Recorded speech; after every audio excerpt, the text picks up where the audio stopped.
Hello अस्सलाम वालेकुम dear students, कैसे हैं? कैसे मिजाज हैं? ठीक होंगे। उम्मीद है आप बखैर वाफ़ियत से होंगे। स्टूडेंट्स, जैसा कि आप लोगों को पता है, कल का जो लेक्चर हमने पढ़ा था वो एटम के बारे में था। एटम के थोड़ी सी हिस्ट्री हमने पढ़ी थी, जिसमें हमने ग्रीक फ़िलासफ़ी देखी और उसके साथ ही हमने बर्ज़िलियस का वर्क देखा और एटम के मीनिंग्स देखे, उसकी डेफिनेशन के बारे में पढ़ा। कौन कौन से एटम जो हैं वो इंडिपेंडेंट एग्जिस्ट करते हैं और कौन से एटम इंडिपेंडेंट एग्जिस्ट नहीं करते। आज हमारा फर्स्ट ईयर केमिस्ट्री का नेक्स्ट टॉपिक है evidence of atom. You know better, किसी भी टॉपिक को अगर आपने स्टार्ट करना है, उसको पढ़ना है, तो बजाय इसके कि उसके लिए सब कुछ नया याद करने के, मैं आपको आसान तरीका बताता हूँ। आपने सबसे पहले उस वर्ड पे जाना है, किसी भी टॉपिक मेन टॉपिक की हेडिंग पे जाना है, और मेरे ख़्याल में जब आप उस मेन हेडिंग को समझ लेते हैं, उसको सही मानों में अंडरस्टैंड हम लोग कर लेते हैं, तो ये तकरीबन हमारा 40 to 50% कंसेप्ट इसी जो हमारा टॉपिक होता है उससे क्लियर हो जाता है। अब दो वर्ड मैंने इसीलिए आपको समझाने के लिए पहले रख दी हैं। दो वर्ड हम अपने डेली लाइफ में यूज़ करते हैं। एक होता है प्रूफ। प्रूफ क्या है? फाइनल बात को कहते हैं या कंक्लूसिव बात को कहते हैं। एविडेंस क्या है? ये एक टेंटेटिव इसके मीन है टेंटेटिव। आप एजुकेशन फील्ड से बिलोंग करते हैं, आप लोगों को पता है आपको एक डेट शीट मिलती है एग्ज़ाम की, जो बोर्ड की तरफ से आपको कॉलेज में या आप जहाँ पे भी पढ़ रहे हैं आपको मिलती हैं स्कूल में। लेकिन उससे पहले कुछ ग्रुप्स में या आपको बोर्ड जो है एक टेंटेटिव डेट शीट शो करता है। मोस्टली जो टेंटेटिव डेट शीट वो आपको मिलती है वो वही होती है, लेकिन कभी कभार उसमें जैसे तरह माहौल के अंदर कुछ प्रॉब्लम्स आ सकते हैं, एनवायरमेंटल चेंजेस की वजह से, या कोई बीमारी की सिचुएशन डेवलप हो सकती है, या कोई बीच में जिस तरह प्रोटेस्ट वगैरह आ जाता है कि उसके चांसेस हों, या कोई हॉलीडे के चांसेस हों, तो उसकी वजह से वो जो आपकी टेंटेटिव डेट शीट है वो चेंजेबल होती है, उसको चेंज किया जा सकता है। टेंटेटिव मीन चेंजेबल होती है, वो फाइनल नहीं होता। तो आपका जो मीनिंग है ना एविडेंस मैं इसको और एक एग्जांपल से समझाता हूँ, बजाय इसके मैं टॉपिक स्टार्ट करूँ। मेरा जो तमहीद होती है ना, इसको मैं स्ट्रॉन्ग करता हूँ ताकि वो बच्चा उस चीज़ को पिक कर ले तो अगली बातें उसके लिए आसान हो जाती हैं। अक्सर आपने देखा कि एक मर्डर हुआ, अननोन प्लेस पे हुआ, अननोन बंदे ने किया, हमें नहीं पता किसने किया है। तो आप कोई रास्ते में जा रहा था, एक आदमी आ रहा था। अब एक आदमी ने देखा कि वो बंदा जो आ रहा है उसके जो बॉडी पे खून के ब्लड के ड्रॉप्स थे, स्प्लैशेस थे। अब उसने, जब वो कोई बंदा नहीं मिल रहा था, तो उसने कहा मैंने फ़लाँ आदमी को देखा कि जब मैं जा रहा था तो उसकी बॉडी पे ब्लड के स्प्लैशेस थे, तो शायद वही मर्डर करने वाला हो। अब वो शायद की बात है, लेकिन उसके लिए ज़रूरी नहीं है कि जिसकी बॉडी पे ये लगे हैं, स्प्लैशेस लगे हैं या ब्लड के ड्रॉप्स लगे हैं, वही मर्डर करने वाला हो सकता है कि उसकी कोई शॉप ऐसी हो, मिसाल के या वो कहीं ये पेंट करने वाला हो और उसने उस कलर का पेंट किया हो। डिफरेंट पॉसिबिलिटीज़ आ सकती हैं। या उसने कोई ये कुसाब होते हैं वो जो चिकन वगैरह या ये चीज़ें बनाते हैं, हो सकता है वो वाला हो, तो में भी पॉसिबिलिटी है। और मैं एक और बात अब बताता, इसके साथ दूसरी एग्जांपल ये मैं बता दूं कि दाढ़ी है। अब दाढ़ी एक एविडेंस है। ये कौन ज़्यादातर रखते हैं? मुस्लिम, यानी मुस्लिम। ये वैसे तो आजकल आपको पता है क्रिश्चियन भी रखते हैं, लेकिन उसके लिए ज़रूरी नहीं है कि ये जिसके लिए थोड़ा वाजिब किस्म की है वो इस्लामिक कल्चर में है कि मुसलमान दाढ़ी रखता है। अब ज़रूरी नहीं है कि जिस किसी की भी दाढ़ी हो वो मुसलमान हो, और जिसकी दाढ़ी नहीं है वो मुसलमान नहीं है। तो एविडेंस क्या है? मिसाल के तौर पर एक अननोन बंदे को आपने देखा, उसकी दाढ़ी थी, तो आपको लगा कि शायद मुसलमान हो दाढ़ी की वजह से, लेकिन कंपलसरी नहीं है कि वो दाढ़ी हो। फाइनल रिज़ल्ट चेंज भी हो सकता है। मैंने वो बात किया। एविडेंस में हम एक मफरूज़ा बनाएंगे कि ये चीज़ ऐसे हो सकती है, या किसी भी, अब एविडेंस होता है क्या है, जो प्रूफ को डिफाइंड करता है। मिसाल के तौर पर जो वही डिफरेंट एविडेंस एक ही चीज़ पे एंड हो रहे हो तो वही एविडेंस क्या बन जाता है, फिर फाइनल रिजल्ट या प्रूफ बन जाता है। लेकिन एविडेंस चेंजेबल है, ये प्रूफ नहीं है, टेंटेटिव होता है। अब अगली बात पे आते हैं, एविडेंस ऑफ एटम में। एटम को हम नेकेड आई से नहीं देख सकते, क्योंकि नेकेड आई की रेंज वो विजिबल रीजन में है, और विजिबल रीजन की कितनी रेंज है, 400 नैनोमीटर टू 800 नैनोमीटर। यानी अगर किसी ऑब्जेक्ट का साइज इस रेंज के अंदर आ रहा है तो नेकेड आई उसको देख सकती है, और अगर इसमें नहीं आ रहा तो नेकेड आई नहीं दे सकती। यानी एटम का साइज आपको पता है इस रेंज में नहीं आता, तो इसलिए एटम को हम नेकेड आई से, नॉर्मल ह्यूमन आई से नहीं देख सकते। एटम को अगर हमने एविडेंस कलेक्ट करना है तो कैसे मिलेगा, वो माइक्रोस्कोप से मिलेगा। अब माइक्रोस्कोप की अगर हम टाइप्स की बात करें तो there are two types of the microscope. First one is ordinary microscope and second one is electron microscope. अब ऑर्डिनरी माइक्रोस्कोप की तरफ हम आए तो ऑर्डिनरी माइक्रोस्कोप में हम विजिबल लाइट यूज़ करते हैं। किसी भी ऑब्जेक्ट को जिसका हम एनालिसिस कर रहे हैं उसके लिए हम विजिबल लाइट यूज़ करते हैं। आपको पता है कि इसमें जब विजिबल लाइट यूज़ की जा रही है तो इसके ज़रिए हम एटम को नहीं देख सकते। रीज़न क्या है, क्योंकि इसमें हमने विजिबल रेंज यूज़ की है, विजिबल लाइट यूज़ की है, और विजिबल लाइट क्या है कि इसके ज़रिए हम उसी ऑब्जेक्ट का साइज़ मेजर करेंगे जिसका साइज़ 500 नैनोमीटर या इससे ऊपर वाली रेंज में आएगा। अब क्योंकि एटम का जो साइज़ है वो 500 नैनोमीटर से काफ़ी बिलो है, ये देख रहे हैं कितना है, 0.2 नैनोमीटर। तो क्या फिर ये ऑर्डिनरी माइक्रोस्कोप के ज़रिए हम एटम को देख सकते हैं? नहीं देखेंगे। अब इसके ज़रिए किसका हमें इमेज मिलेगा? ऑर्डिनरी माइक्रोस्कोप सिर्फ उस ऑब्जेक्ट का हमें क्लियर और एक्यूरेट इमेज देगी जिसका साइज़ 500 नैनोमीटर या उससे अबव रेंज में लाई करेगा। अगर किसी ऑब्जेक्ट का साइज़ 500 नैनोमीटर से बिलो है तो उसका हम क्लियर और एक्यूरेट इमेज ऑर्डिनरी माइक्रोस्कोप से नहीं ले सकते। और ये आपका बोर्ड के पेपर में क्वेश्चन भी आता है, why ordinary microscope is not used to see atom.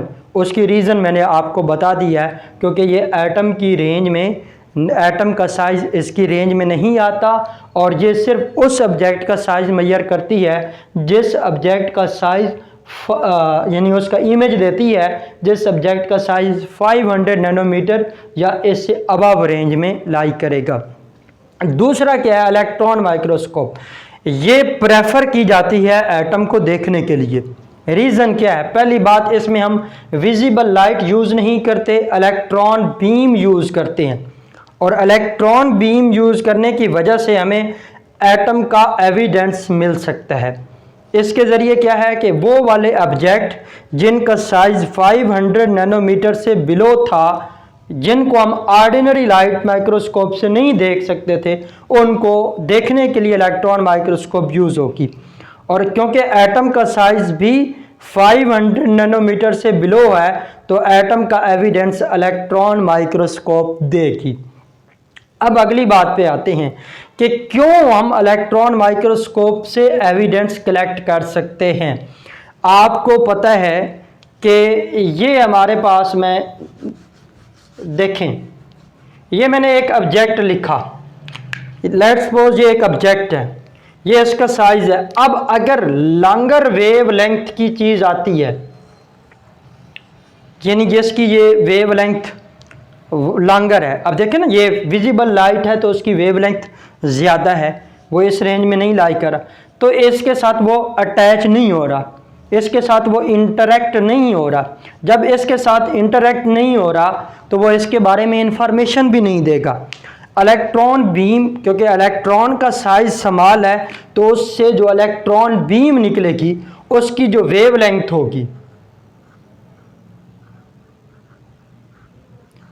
वो भी स्मॉलर है as compare to visible light.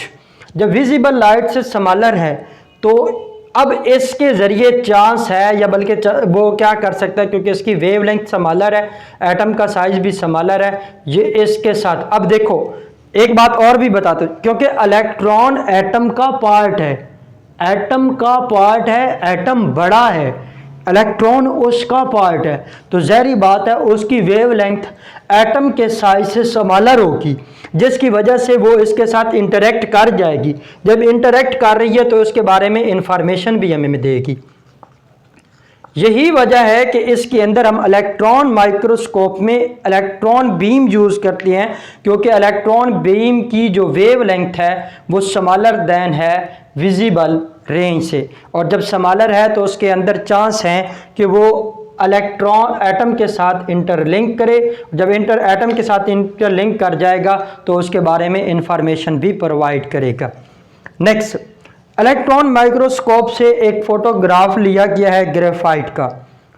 अब इस पॉइंट को समझने के लिए दो बातें समझें।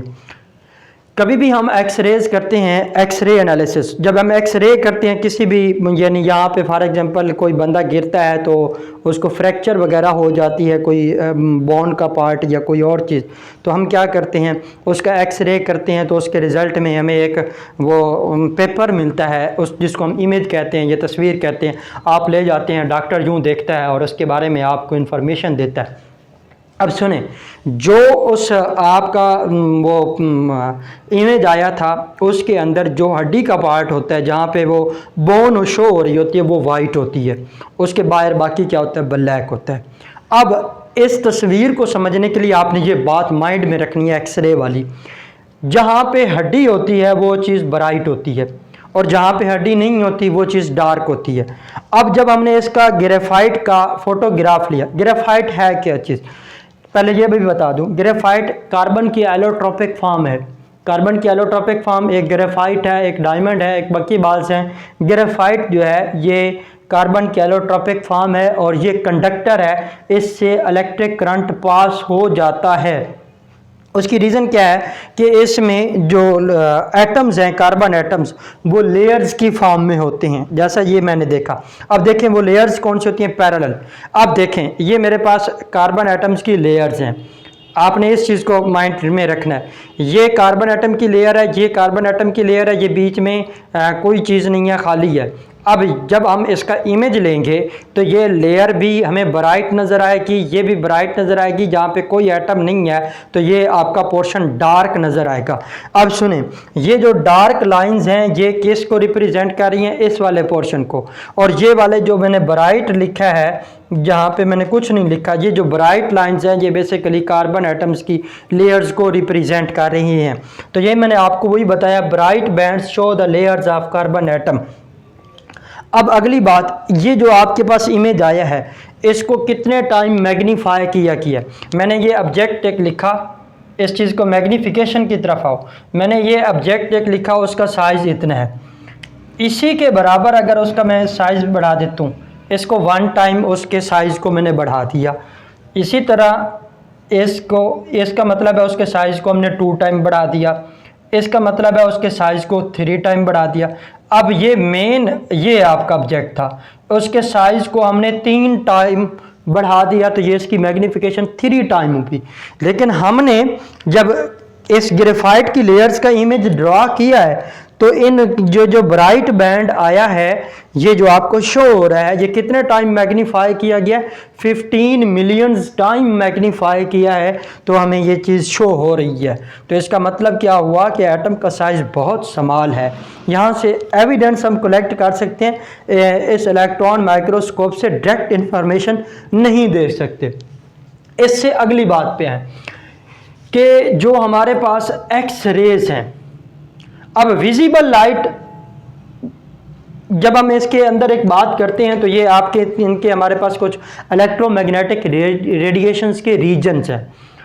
अब वो रीजन्स कौन से हैं, पहला आता है रेडियो वेव्स,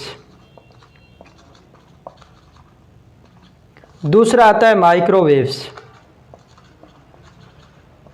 तीसरा आता है IR, चौथा आता है विजिबल, पांचवा आता है UV, फिर क्या आता है यूवी के बाद एक्स रेज, फिर क्या आता है गैमा रेज, आगे कॉस्मिक रेज। हमें कौन सी ऑब्जेक्ट नज़र आते हैं सिर्फ जो इस रीजन में आते हैं, जिनकी रेंज क्या है 400 नैनोमीटर टू 800 नैनोमीटर, और विजिबल लाइट क्या है, ये कुछ नहीं है, ये कम्बिनेशन ऑफ 7 कलर्स है, जिसमें कौन कौन से आते हैं वेब गायर। ये मैं अभी आपको जस्ट इंफॉर्मेशन दे रहा हूँ, ये मैंने आपको समझाना चैप्टर 7 में जब स्पेक्ट्रम का टॉपिक पढ़ाया जाएगा, सॉरी चैप्टर 5 में फर्स्ट ईयर की केमिस्ट्री में, तो वहाँ पे मैं बताऊँगा। कम्बिनेशन ऑफ 7 कलर्स हैं, कौन कौन से, वेब गायर, violet, indigo, blue, green, yellow, orange, red. इस रेंज में जब कोई ऑब्जेक्ट हमें जिस ऑब्जेक्ट का साइज इस रेंज में आता है वो हमें शो होता है, अदरवाइज हमें शो नहीं होता। 20th सेंचुरी में एक्स रेज डिस्कवर हुई, जो उनका रीजन कहाँ पे है, यूवी के बाद, अल्ट्रा वायलेट रेडिएशंस के बाद ये एक्स रेज रीजन लाई कर रहा है। ऑफ कोर्स जब हम इधर से इधर मूव कर रहे हैं रेडियो वेव से इधर, वेव लेंथ क्या हो रही है, डिक्रीज कर रही है। और इसके साथ जो आपके पास ये इक्वेशन देखें, v is equal to nu lambda, और न्यू किसको रिप्रेजेंट करते हैं, फ्रीक्वेंसी को, और फ्रीक्वेंसी किसकी इक्वल होती है, v बाय लेमडा। आपको पता है कि जो आपके पास फ्रीक्वेंसी और लेमडा का रिलेशन आ रहा है वो इनवर्स है। अब जब इधर हम मूव कर रहे हैं तो लेमडा डिक्रीज कर रहा है, यानी वेव लेंथ जब इधर से इधर मूव कर रहे हैं वो डिक्रीज कर रहा है, तो न्यू क्या करेगी, वो इंक्रीज करेगी। अब आपको पता है कि जब हम यहाँ पे अल्ट्रा वायलेट रीजन से एक्स रेज में गए तो इसके अंदर उनकी वेव लेंथ कम है, जब वेव लेंथ शॉर्टर है तो वो एटम के साथ इंटरैक्ट कनेक्ट करने के चांसेस ज़्यादा हैं। तो यही वजह है कि जब एक्स रेज डिस्कवर हुई तो बहुत सारे हमारे जो मिसकंसेप्शनल थे, जब बहुत सारे ऐसे टॉपिक्स जो साइंस के अंदर अभी क्लियर नहीं हुए थे, एक्स रेज के बाद साइंटिफिक एरा में एक पूरा रेवोल्यूशन आया, बहुत सारी चीज़ों को क्लियर करने में आसानी हो गई। फिर एक्स रेज से जब हमने देखा तो हमें क्या पता चला कि जो एटम की डायामीटर रेंज है वो कहाँ पे लाई कर रही है, 0.2 नैनोमीटर, जो कि क्या है 2 × 10⁻⁻10 मीटर, या 0.2 × 10⁻⁻9 मीटर। और इसके मैसेज रेंज कितनी है, 10⁻⁻27 टू 10⁻⁻25 kg। और किसी भी एटम का जो एटॉमिक मास है वो किस यूनिट में मेजर किया जाता है, AMU में, और इसको हम कैसे, AMU stands for atomic mass unit, और ये AMU किसके इक्वल होता है, 1.66 × 10⁻⁻27 kg, या इसको अगर ग्राम्स में कन्वर्ट करना है तो वो वैल्यू ये बनती है 1.66 × 10⁻⁻24 ग्राम। लास्ट वाला एविडेंस क्या आता है कि अगर हम एक फुल स्टॉप पुट करें तो इस फुल स्टॉप के अंदर कितने मिलियंस एटम्स हैं, 2 मिलियंस एटम्स हैं। अब मैं आपको क्वेश्चंस की तरफ लेके आता हूं, तो इसका क्वेश्चन क्या आता है, write to evidence of the atoms. ये बोर्ड में ये क्वेश्चन आता है, write to evidence of the atom. उसमें ऑर्डिनरी माइक्रोस्कोप आप नहीं पुट करेंगे क्योंकि उसने आपके एटम के बारे में कोई एविडेंस नहीं दिया। उसमें हम कौन सा देंगे, उसमें हम इलेक्ट्रॉन माइक्रोस्कोप का देंगे, एक एविडेंस ये है, दूसरा एविडेंस एक्स रेज का।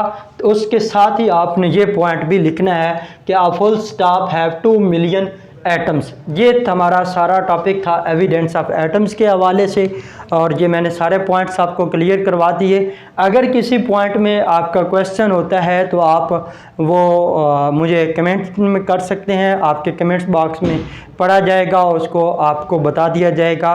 That's all about today, Verma Alaina इल्लल बलागुल Mubeen.